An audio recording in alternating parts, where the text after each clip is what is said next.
నువ్వు చెప్పేదాన్ని బట్టి మంత్రి గారు తమ్ముడు ప్రాణాలతో ఉన్నాడంటానికి, అతను అరెస్ట్ చేయడానికి స్ట్రాంగ్ ఎవిడెన్స్ కావాలి జయప్రకాష్. ఆ ఎవిడెన్స్ కోసమే మిమ్మల్ని సహాయం అడగడానికి వచ్చాను. ఈ రోజు నైట్ మంత్రి గారు తమ్ముడికి భువనకి పెళ్లి చేయాలని నిర్ణయించుకున్నారు. మీరు నాతో పాటు వస్తే చనిపోయాడని మీరు నమ్ముతున్న మంత్రి గారు తమ్ముడిని పెళ్లి మండపంలో మీకు చూపిస్తాను. నేను చట్ట ప్రకారం రాకూడదు, అందుకని ఆ ఇంట్లోకి వేరే విధంగా వెళ్దాం. మామిడాకులు రెడీ, గంజాలు రెడీ.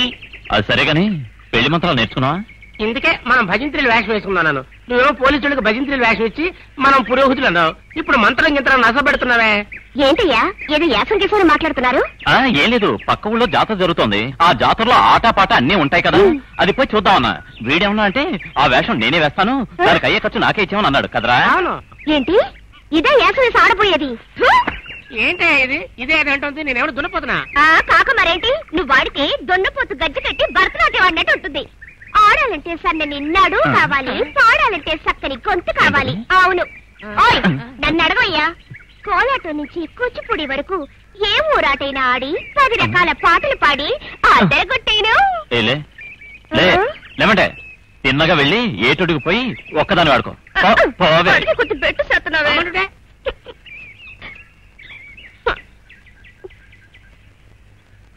నా మనసులో నువ్వు ఆడుతున్నప్పుడు నేను మాత్రం ఒంటరిగా ఎలా ఆడగలనో చెప్పు.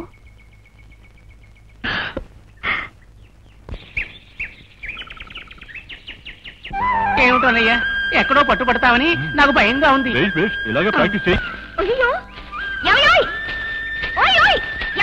ఇదొకటి.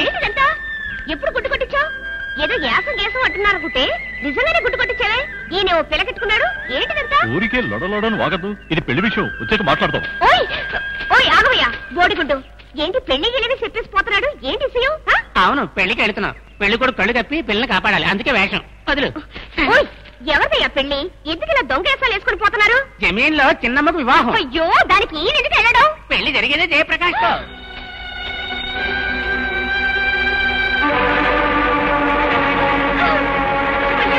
అయ్యో నేను మోసపోయానే. అందరూ సేరి నాకు అన్యాయం చేశారే. అడిగేవాళ్ళే లేరా? ఒకే అత్త నా ఉస నీకు తగలకపోతే.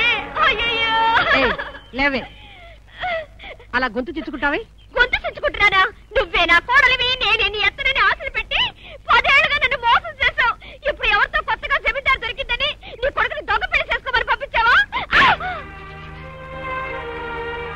ఒక్కడి మాత్రం తెలుసుకో, అక్కడ దాని మెళ్ళో తాళి కట్టే సమయానికి ఇక్కడ మెళ్ళో ఊరికాడు పడుతుంది.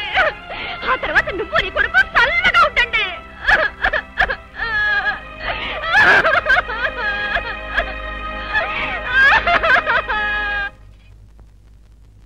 నా మాట వినకుండా దొంగ పెళ్లి చేసి దీని గొంతు కోస్తున్నారే.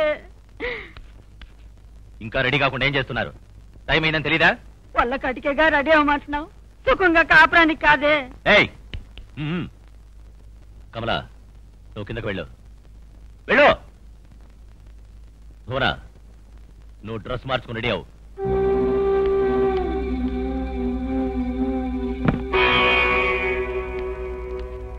అన్నయ్య నేను రెడీ. అంతలోనే ఏమిట్రా తొందర? ముందు హనీమూన్కి ఎప్పుడు వెళ్ళాలి, ఏ ఊరు వెళ్ళాలని ఆలోచిస్తూ ఇక్కడే కూర్చో. నేను కబరెట్టాక బయటికి రా. నువ్విస్తే విషయం కూడా తాగుతాను. నీ మాట కాదంటానా?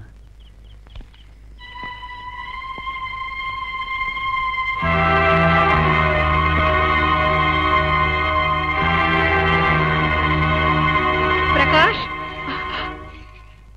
అమ్మా ఈవేళప్పుడు ఇక్కడికి ఎందుకు వచ్చారు?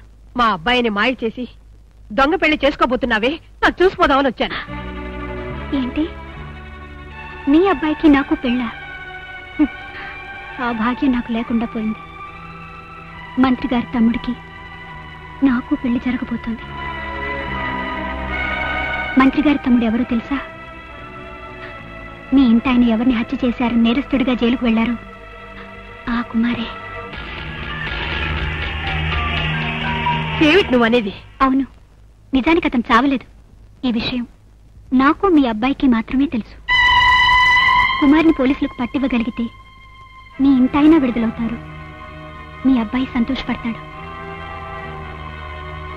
మా కుటుంబం కోసం నీ ఇంటాయన జైలుకెళ్ళినందుకు ప్రాయశ్చిత్తంగా నేనిది చెయ్యాలని నిర్ణయించుకున్నాను. అందుకని ఈ పెళ్లి జరుగుతుంది. ఇప్పుడు మంత్రి గారి తమ్ముడు మండపానికి వస్తాడు. అతన్ని పోలీసులు అరెస్ట్ చేస్తారు. ఆ తర్వాత మీ ఇంటాయన విడుదలవుతారు. మీ మంచి మనసు తెలుసుకోకుండా ఏవేవో ఊహించుకొని తప్పుగా మాట్లాడాను. నన్ను క్షమించమ్మా. ఇలా మాట జారితేనే కదా నిజాలు తెలిసేది. ఆడవాళ్ళు వేసే పథకాలు అనుకోవడానికి బాగుంటాయి. మీ కర్మగాలి అది నా చెవిలో పడింది. త్వరగా ఇక్కడి నుంచి వెళ్ళిపోండి, వెళ్ళిపోండి. చిన్నమ్మా, చిన్న మర్యాద వదిలి. దీని పక్క రూమ్లో కట్టిపడే. చిన్నమ్మా, ఎగిరిపడే టక్కరి చేప కదా ఇది. ఇలా వలవేయగానే వల్లో చిక్కి ఎందుకు పెళ్లి కూడా ఒప్పుకుందని ఆరంభంలోనే అనుమానించింది నిజమయ్యింది. నేనిలా నీకు పట్టుబడినంత మాత్రాన నువ్వు తప్పించుకోగలనుకోకు. మీ తమ్ముడు ప్రాణాలతోనే ఉన్నాడని ఊరంతా చెప్తాను. నువ్వు బతుకుంటే కదా నా తమ్ముడు బతుకున్నాడని చెప్పగలవు. నువ్వు చస్తే మన రహస్యం చస్తుంది. నీ పేరున్న సొత్తంతా నా సైడ్కి వస్తుంది. ఎలా లెక్క వేసి చూసినా నువ్వు చస్తే గానీ లెక్క తేలేటట్లేదు. అందుకని నువ్వు చచ్చిపో.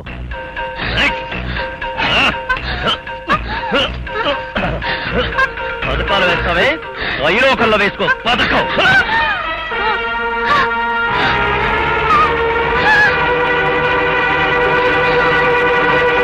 Please subscribe to iDream. Please subscribe for more videos.